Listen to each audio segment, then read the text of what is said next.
Apa yang kamu lakukan jika baru pertama kali bekerja di puskesmas?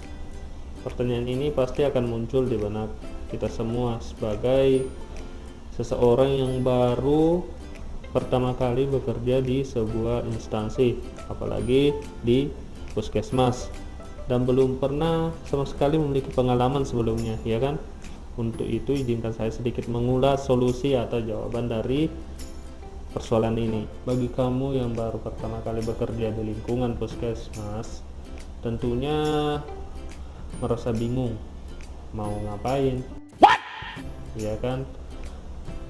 Apakah cuma ikut-ikut kegiatan teman kerja saja, atau berinisiatif bekerja sendiri di luar dari tugas dan fungsi profesi kita? Tentunya semua itu tidaklah 100% salah dan juga tidak 100% benar. Artinya di sini kita harus belajar menjadi seorang yang profesional, baik itu Nusantara Sehat maupun teman-teman CPNS yang lain yang belum pernah sama sekali bekerja di puskesmas. Nah, di sini saya akan sedikit berbagi informasi tentang bagaimana sih tips bekerja di puskesmas bagi kita yang baru pertama kali. Mari simak terus videonya.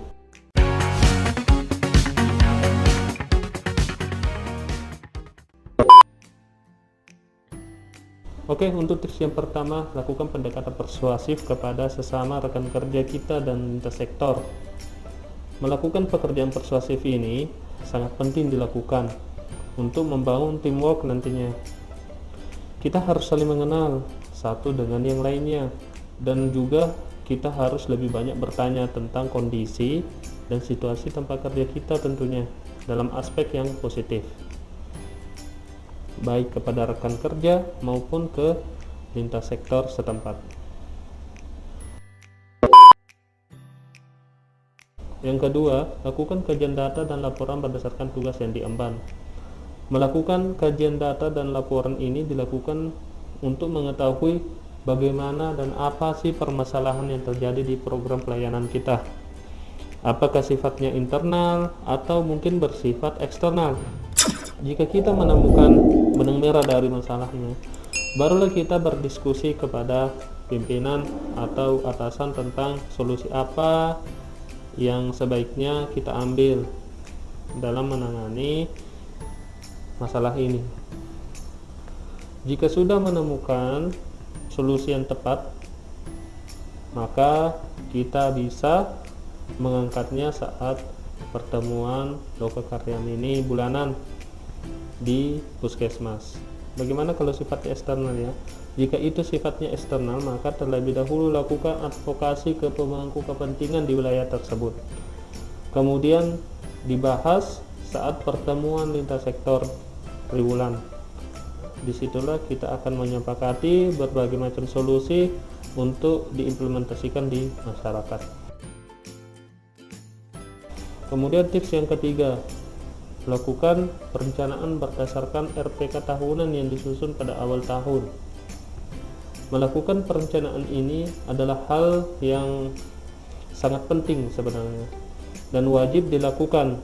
Gagal dalam merencanakan sama halnya kalau kita merencanakan kegagalan.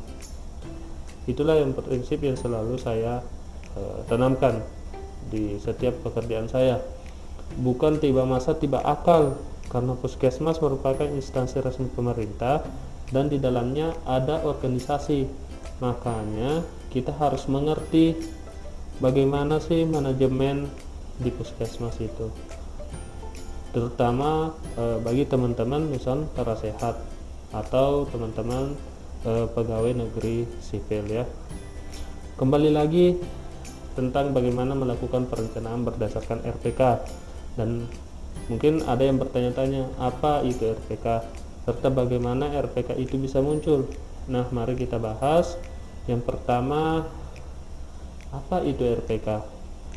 RPK singkatan dari Rencana Pelaksanaan Kegiatan, yang merupakan buah dari RUK atau Rencana Usulan Kegiatan yang sudah ditetapkan oleh pemerintah daerah, dalam hal ini Dinas Kesehatan Kabupaten Kota.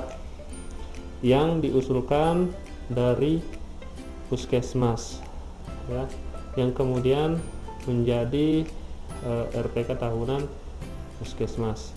Yang kedua, dari mana RUK itu dibuat? Ya, RUK itu dibuat di puskesmas berdasarkan masalah yang ada di wilayahnya. Biasanya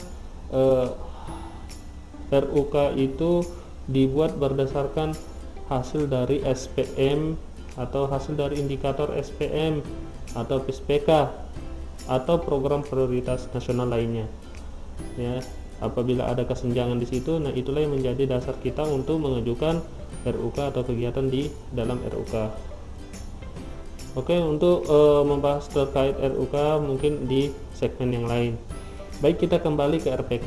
Nah, setelah jelas upaya kesehatan dalam RPK tahunan ini, maka selanjutnya kita membuat RPK bulanan, teman-teman, dan jadwal kegiatan untuk bulan berjalan agar jelas apa yang akan kita kerjakan pada bulan tersebut, siapa sasarannya, tempatnya di mana, dan saya bekerjanya sama siapa, ya kan? Nah, itu yang penting diketahui. Nah, itu harus jelas dalam jadwal kegiatan bulanan kita.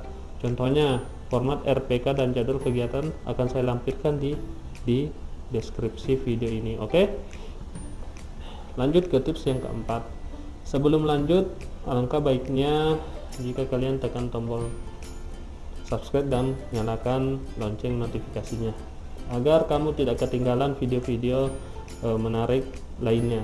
Dan jangan lupa klik tanda jempol ke atas jika kalian suka video ini, dan jempol ke bawah jika kalian tidak suka dengan video ini, serta isi saran dan komentar kalian dalam kolom komentar yang ada di bawah untuk membangun channel ini lebih baik lagi.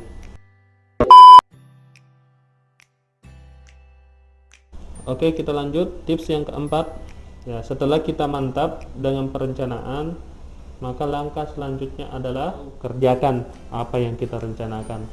Agar efektif dan tepat sasaran, jangan lupa minta umpan balik dari sasaran kita terkait pelaksanaan kegiatan agar menjadi bahan evaluasi nantinya, sehingga kita bisa memperbaiki kegiatan kita di masa yang akan datang.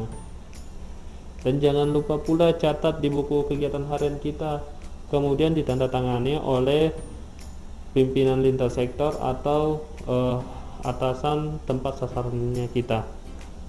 Kenapa penting untuk dicatat? Karena hal itu bisa menjadi memori kegiatan kita, yang pertama, dan yang kedua menjadi dasar kita membuat laporan kegiatan untuk dipertanggungjawabkan nantinya jika diminta oleh atasan. Selain membuat buku kegiatan harian, yang tak kalah pentingnya adalah membuat administrasi laporan berupa undangan, daftar hadir, dan notulen jika kegiatan itu dalam bentuk kegiatan pertemuan. Kemudian surat pemberitahuan ya, surat pemberitahuan kegiatan jika itu kegiatannya kunjungan atau semisalnya, serta dokumentasi berupa foto atau video. Jadi jangan ujuk-ujuk langsung kita turun lapangan tanpa pemberitahuan sebelumnya, itu bisa fatal dan bisa terjadi miskomunikasi dengan sasarannya kita. Hal ini semua wajib kalian lakukan jika baru pertama kali kalian bekerja di puskesmas, sehingga kalian menjadi seseorang yang bekerja dengan profesional. Meskipun kita baru, belum pernah pengalaman sebelumnya, tapi kalau kita mengikuti tips ini, insya Allah kita akan bekerja secara profesional dan tidak kebingungan lagi tentunya. Jika tips ini masih ada yang kurang lengkap, silahkan tuliskan pengalaman kalian di kolom komentar ya, agar kita bisa berbagi pengalaman dan informasi yang bermanfaat bagi teman-teman pejuang kesehatan lainnya. Sampai di sini dulu ulasan saya dalam edisi info seputar Nusantara Sehat. Salam sehat.